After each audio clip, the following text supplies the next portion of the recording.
بسم اللہ الرحمن الرحیم۔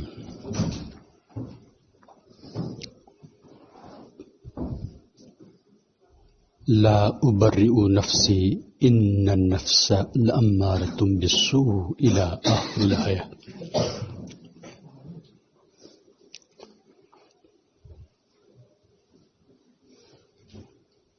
صدق اللہ مولانا العظیم۔ حضرت یوسف نبینا علیہ الصلاۃ والسلام باوجودی کی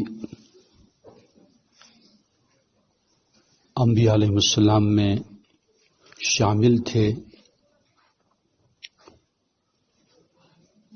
پھر بھی فرمایا میں اپنے آپ کو بری قرار نہیں دیتا ہوں۔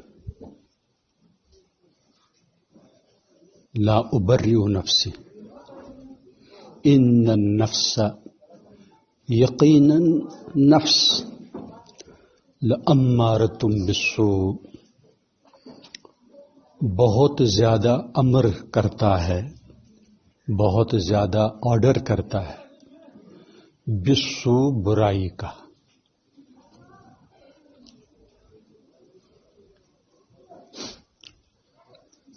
الا ما رحم ربی، مگر جس پر اللہ رحم فرمائے۔ تو اصل دشمن جو ہے انسان کا، وہ اس کے اندرون کے اندر، انسائڈ دا باڈی جو نفس ہے، وہ سب سے بڑا دشمن ہے۔ شیطان کو بھی اسی نے گمراہ کیا، اور آج بھی یہی گمراہ کر رہا ہے۔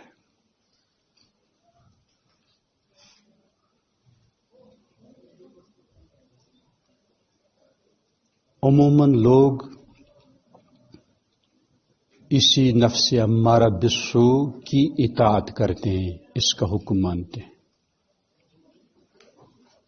اور گمراہ ہو جاتے ہیں۔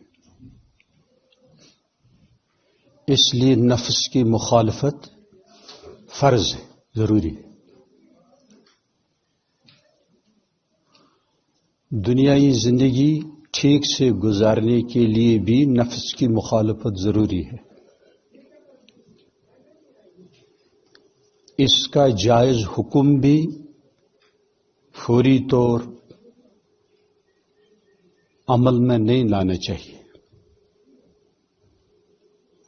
وہ بچے دل کے کچے خودکشی کرتے ہیں جو نفس کی مانتے ہیں۔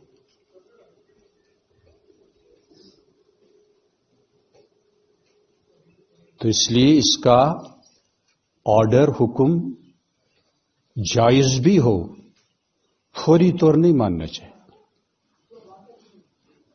نفس کو خطاب کر کے کہو رکو، دشمن۔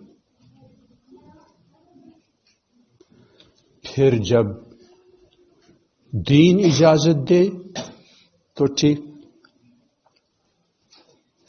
لیکن فوراً اس کی اطاعت کرنے میں ہلاکت ہے۔ اس کی مخالفت عبادت ہے۔ المجاہد من جاہد نفسہ فی طاعت اللہ، یہ بخاری شریف۔ حقیقی مجاہد وہی ہے جو اللہ کی اطاعت میں نفس سے لڑے، اس کے ساتھ جنگ کرے، اس کی مخالفت کرے۔ اب دیکھ لیجئے، عموماً صبح کی نماز نمازیوں کی بھی چھوٹ جاتی ہے نفس کی وجہ سے۔ نفس کہتا ہے سردی ہے، ابھی آرام کرو، بستر گرم ہے۔ تو اللہ کے فرائض، آرڈرز، احکام کے بارے میں کسی سے مشورہ نہیں لینا ہے، ایک دم بس اللہ کا حکم ہے، بس اٹھنا ہے۔ سوچنا وغیرہ نہیں ہے، بس یہ فائنل ڈیسیژن ہے، بس اٹھنا ہے، بس وضو کرو نماز پڑھو ورنہ تم کو سزا دے دوں گا. ہم اس کو انکریج کرتے ہیں، شاباشی دیتے ہیں، یہ شیر ہو گیا ہے اور یہ کھا ڈالے گا، یہ ہمارا دشمن ہے، ہم نے دشمن کو بوٹا کیا ہوا ہے، طاقتور بنایا ہوا ہے، یہ ہمارا دشمن ہے، اس کو کمزور رکھنا ہے، اس کی مخالفت بہت ضروری ہے، ورنہ جنت خطرے میں اور زندگی میں بھی وہ کامیاب نہیں ہو سکتا ہے.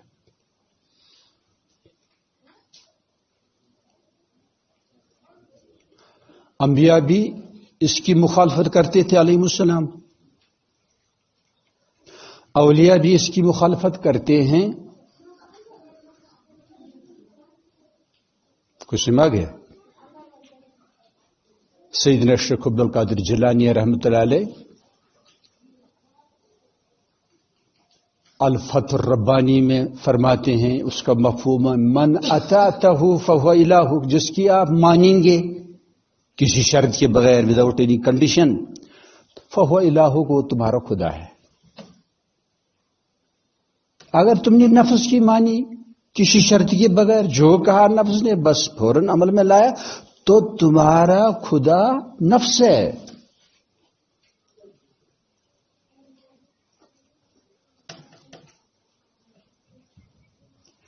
جس کی انکنڈیشنلی اوبیڈینس کی جائے، حکم مانا جائے، وہ صرف اللہ پاک ہے، کوئی شرط نہیں.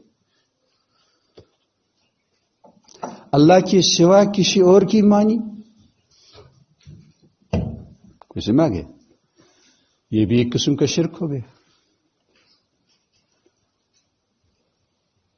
والدین کے حقوق ماشاءاللہ منصوص ہیں، صریح ہیں، صاف ہیں، لیکن وہ بھی کنڈیشنل ہے کہ اگر وہ اللہ کی نافرمانی کا حکم دے، پیارے نبی صلی اللہ علیہ وسلم کے حکم کی نافرمانی کا حکم دے، تو اس کو رد کرنا ہے. البتہ کافر ہونے کے باوجود والدین کی ہمیں خدمت کرنی ہے.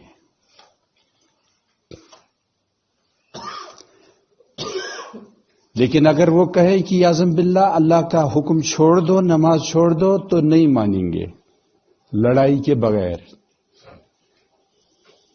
ان کو پٹائی کرنے کے بغیر. وہ ہمیں اجازت نہیں ہے، ہمیں راحت رسانی کا پھر بھی حکم ہے، ان کی خدمت کرنے کا پھر بھی حکم ہے.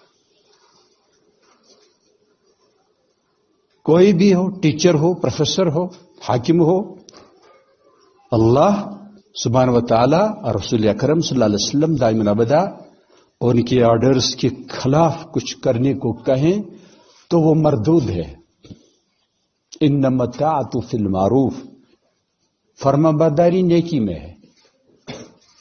نیکی میں ہم کسی کی بھی اطاعت کریں گے، لیکن اگر اس میں اللہ کی نافرمانی ہو تو بس آپ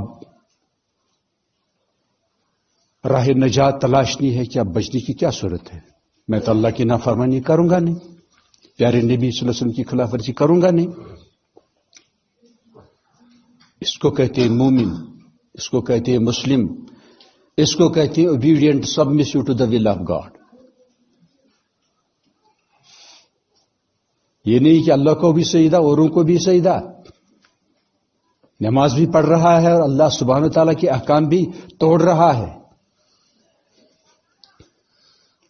یہ تب پتہ چلے گا جب اس کے بدن کے آرگنز، مثلا پیر، لیگ، پاؤں، چلتے چلتے اگر سیڑھی سے اترنا پڑا، اگر ٹھیک سے یہ پاؤں سٹپ پر نہیں بیٹھا، 2 سٹپ کے بعد گیا، سمجھا گیا، تو ایک دم گر جائے گا، ایکسیڈنٹ ہو جائے گا، اس کی ہڈیاں ٹوٹ پڑیں گی، کیونکہ اس نے نافرمانی کی، ایک نافرمانی کی. اب پتہ چلے گا. ایکسیڈنٹ اچانک ہوتا ہے، اس طرح گناہ اچانک ہوتا ہے. کوشش ہونی چاہیے کہ نہ اللہ سبحانہ و تعالی مولائے جلیل کی نافرمانی نہیں ہونی چاہیے. ہم سب نے اپنے اس نفس امارہ کو شیر بنا دیا ہے. یہ ہمارے اوپر مسلط ہو چکا ہے. یہ اللہ کے احکام کے خلاف بولتا ہے, ہمیں چلاتا ہے. تو اس فرعون کی خلاف ورزی کرنی بہت ضروری ہے. میں نے کہا نا, صبح کی نماز و حی علی الصلاۃ کی صدا آ گئی, بس اب کچھ سوچنا نہیں ہے, کچھ سوچنا نہیں ہے, بس یہ خالق کی کائنات کا آرڈر آ گیا. چلو, کوئی وزیر اعظم کیا ہو, کوئی بھی ہو, مہمان ہو, کیوں نہیں ہوتا ہے, بس اٹھ کھڑے ہو جاؤ, چھوڑو سب کو, چلو اللہ کی بارگاہ. سب سے پہلے اللہ کا حکم. ہم سوچتے ہیں مہمان کیا کہے گا, یہ آفیسر صاحب کیا کہے گا, فلاں کیا کہے گا, ارے یہ کون ہوتے ہیں, یہ سب فقیر ہیں. اللہ غنی ہے, اللہ ان کا کریٹر ہے, اللہ لارڈ ہے, اللہ گارڈین ہے, اللہ پالنے والا ہے. اس لیے فہم دین بہت ضروری ہے. انڈرسٹینڈنگ آف اسلام بہت بڑا انعام ہے. ہر ایک کے لیے اتنا اچھا فہم ہونا سمجھ لیے لگ بھگ ضروری ہے. پھر جا کر وہ ماشاءاللہ کامیاب ہو سکتا ہے. اس دشمن کو کمزور کرو. شیطان اللہ کا باغی ہے, عدو لکم فاتخذوہ عدوا. شیطان آپ کا دشمن ہے, اس کو بنائے رکھو اپنا دشمن. کچھ سمجھ گیا؟ اس لیے ہمیشہ یہ نفس امارہ جو ہے اس کے بارے میں کبھی اطمینان نہیں کرنا چاہیے.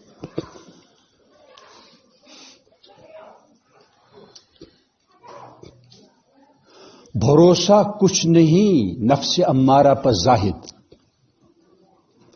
فرشتہ بھی یہ ہو جائے, اس سے بدگمان رہنا. کچھ سمجھ گئے؟ ہمیشہ اس کے ساتھ بدگمان رہنا. یہ نفسانی چال ہے, مجھے دھوکہ دے رہا ہے. اس لیے خواجہ معین الدین چشتی رحمۃ اللہ علیہ نے اپنی نفس کو سزا دی. شاید انگلیوں کا خلال یا ریش مبارک کا خلال بھول گئے اور اپنے آپ کو سزا دی. 6 مہینے تک سزا دی. اس لیے اپنے آپ کو سزا دینی چاہیے. جو نفس کو ناگوار گزرے, کچھ مانگے, بعض چیزیں اس پر ناگوار نہیں گزرتی ہیں. مثلا ٹھیک صاحب مال ہے تو اگر 1000 روپیہ بھی جرمانہ کرے گا تو اس کو کیا ہوگا؟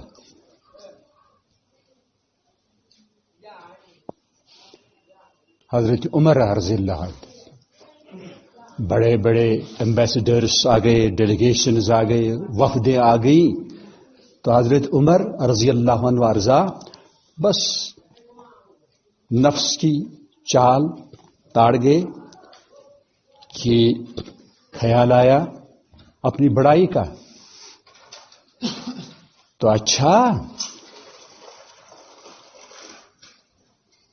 سرکشی کر رہا ہے, تو باہر جا کر مشکیزہ لے کر لوگوں کو پانی دینے لگے, پانی پلانے لگے. امیر المومنین السلام علیکم, یہ کیا خیریت تو ہے؟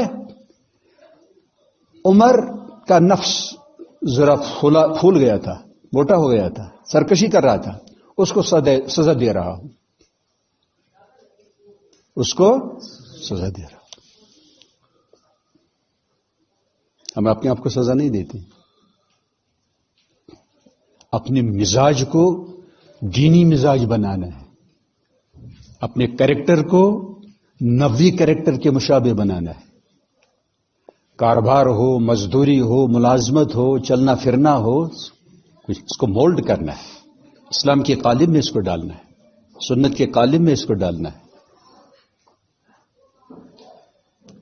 اور جیسے ٹیسٹ کرواتے ہیں نا، حقیقت کھل جاتی ہے، ایسے اپنا ٹیسٹ کرنے سے اچھا سنت کے مطابق چل رہا ہے، نہیں چل رہا ہے تو محنت کرو، ڈالو اس عمل کو سنت کے مطابق. کچھ میں آ گیا. اسی طرح غصہ ہے، آنکھوں کا دیکھنا ہے، کانوں کا سننا ہے، زبان کی گفتار ہے، ٹانگوں کا چلنا ہے، دماغ کا سوچنا ہے. اس سب کو ہمیں سبمسو بنانا ہے، مسلمان بنانا ہے، اللہ کا فرما بردار بنانا ہے.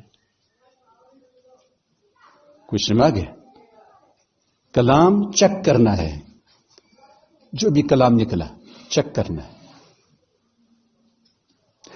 کوئی تنہائی میں، تاریکی میں اللہ کہے تو ثواب ملے گا، یعظم باللہ کچھ اور کہے گا تو سزا ملے گی. یعظم باللہ بے ادب بات کہی، کفر کی بات، تو کافر ہو گیا، اور کوئی انسان ہے نہیں. کچھ سنا گیا؟ ہر چیز ریکارڈ ہو رہی ہے، زمین گواہی دے گی. یہ سکن جلود آ گیا ہے، جلود جلد کی جمع سکن، قرآن میں اس کے بارے میں آیا، یہ گواہی دے گی جلد انسان کے خلاف. ایک تو ہے ہاتھ بھی، سما بصر بھی، آنکھیں، کان، سورہ یاسین، ارجل، ٹانگیں. چونکہ اللہ سبحانہ و تعالیٰ کی کریشن ہے، تخلیق. کسی چیز کو بھی اللہ سبحانہ تعالیٰ بلوا سکتا ہے، نطق دے سکتا ہے، بولنے کی طاقت دے سکتا ہے. واللہ ان اللہ علی کل شیء قدیر. تو یہ ہمارے خلاف بھی گواہی دے سکتا ہے اگر ہم اللہ سبحانہ تعالیٰ کی اطاعت میں اس کو صرف نہیں کرتے. غلطی انسان سے ہو سکتی ہے، بس سچی پکی توبہ کرے تو انشاءاللہ اللہ پاک اس کو ڈیلیٹ کریں گے. لیکن توبہ حقوق العباد کے متعلق اگر وہ چیز ہو تو توبہ تب تک توبہ نہیں ہے، ناقص ہے، جب تک حقوق العباد کے بارے میں دین کے مطابق تصفیہ نہ ہو، اس کی صفائی ستھرائی نہ ہو، معاملہ صاف نہ کیا جائے، تب تک وہ توبہ نہیں. اس لیے براہ کرم یہ اس لیے میں عرض کر رہا ہوں کہ جوان لوگ بھی صبح کی نماز چھوڑ دیتے ہیں، اور کشمیر میں بکثرت ایسا ہو رہا ہے. بہت بڑا گناہ ہے، بہت بڑا گناہ ہے. اگر نماز چھوڑنے والے کو ہم کہیں گے اے شرابی، اے بدکار، تو وہ لڑائی پر اتر آئے گا. لیکن میں نے وہ فتویٰ علامہ ابن قیم کا سنایا کہ شرابی سے بھی، بدکار سے بھی خطرناک ہے تارک الصلاح، نماز چھوڑنے والے. اس لیے اپنے آپ کو ملامت کرنی چاہیے. دوسروں کو ہم نہیں کہہ سکتے، لیکن اپنے آپ کو ملامت کرنی چاہیے. جو ہی بہرحال فرض سامنے آ گئے اللہ کی طرف سے، اب سوچنا نہیں ہے، بس اٹھنا ہے، وضو کرنا ہے اور اللہ کی بارگاہ میں حاضر ہونا ہے. جتنی استطاعت ہو. کوئی عذر ہے تو گھر پر ہی ان ٹائم پڑے گا، کوئی عذر نہیں ہے تو اصل طریقہ یہی ہے کہ مسجد میں جا کر باجماعت نماز پڑھے. ہاں شرعی عذر ہو تو اس میں اجازت ہے کہ گھر ہی پر ادا کر سکتا ہے. لیکن کوئی شرعی عذر نہیں ہے. شرعی عذر جو ہیں وہ آپ کو سیکھنے ہیں. کچھ سمجھ گئے؟ تو اگر وہ عذر نہیں ہے تو اصل مسجد میں جا کر نماز پڑھنا یہ مسلمان سے مطلوب ہے. ورنہ مساجد غیر آباد رہیں گی، غیر آباد ہو جائیں گی. کچھ سمجھ گئے؟ اور یہ مراکز اسلامیہ ہیں، یہ دعوتی سینٹرز ہیں، اللہ کی بارگاہیں ہیں، یہ غیر آباد ہو جائیں گے. اور اس کی نماز ناقص. بہت بڑا گناہ بھی ہے جو بلا عذر شرعی نماز باجماعت چھوڑے.